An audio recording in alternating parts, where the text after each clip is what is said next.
Le Frexit dès 2017.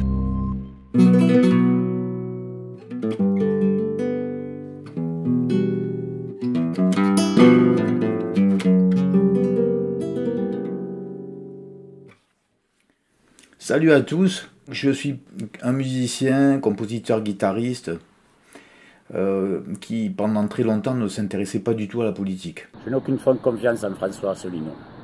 La confiance est basée sur la foi, la croyance.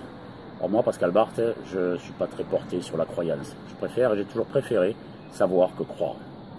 C'est pourquoi après avoir vu la première vidéo sur YouTube de François Asselineau, qui parlait de l'article 121 du traité sur le TFUE, le traité sur le fonctionnement de l'Union européenne, M. Asselineau disait que les grandes orientations économiques de la France sont dictées par Bruxelles. Je ne pouvais évidemment pas le croire. Tout le monde sait que Bruxelles n'est pas en France.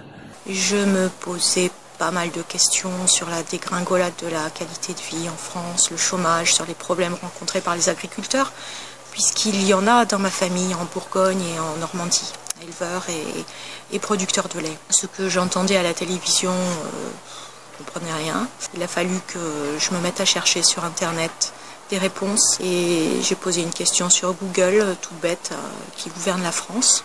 En plus, j'avais bien remarqué que l'on vote à droite ou que l'on vote à gauche, dans tous les cas, on avait toujours la même politique ultralibérale qui était finalement appliquée. Donc je suis rapidement tombée sur la conférence de François Asselineau qui gouverne la France et l'Europe. J'ai été très touchée choquée même de ce que j'apprenais au sujet de nos élites, de ce qu'elles faisaient avec l'Union européenne.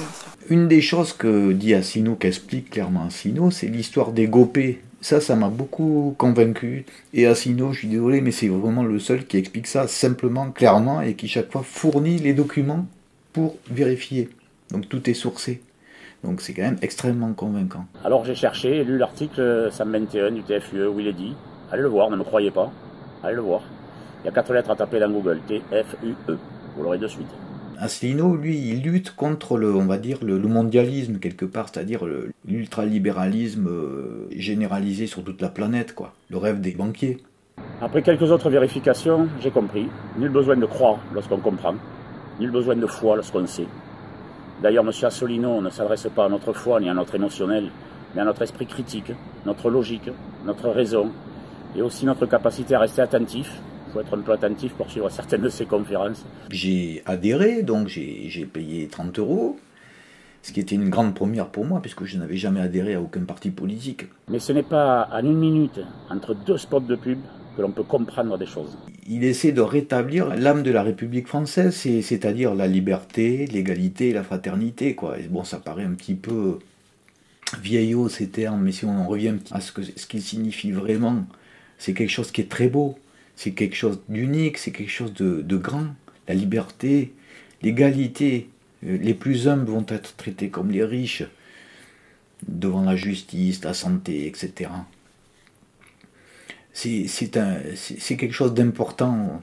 On a vraiment trop tendance à l'oublier. Ça vaut vraiment le coup, quoi. Ça vaut vraiment le coup de se battre. Là, il faut se bouger, les gars. C'est le moment. François Asselineau a raison, toutes ces analyses le montrent, et c'est vérifiable. C'est pour cela que je ne lui donne pas ma confiance. Je lui donne mieux, ma compréhension et ma raison lui ont donné mon adhésion. Le 23 avril, participez à l'histoire de France avec François Asselineau.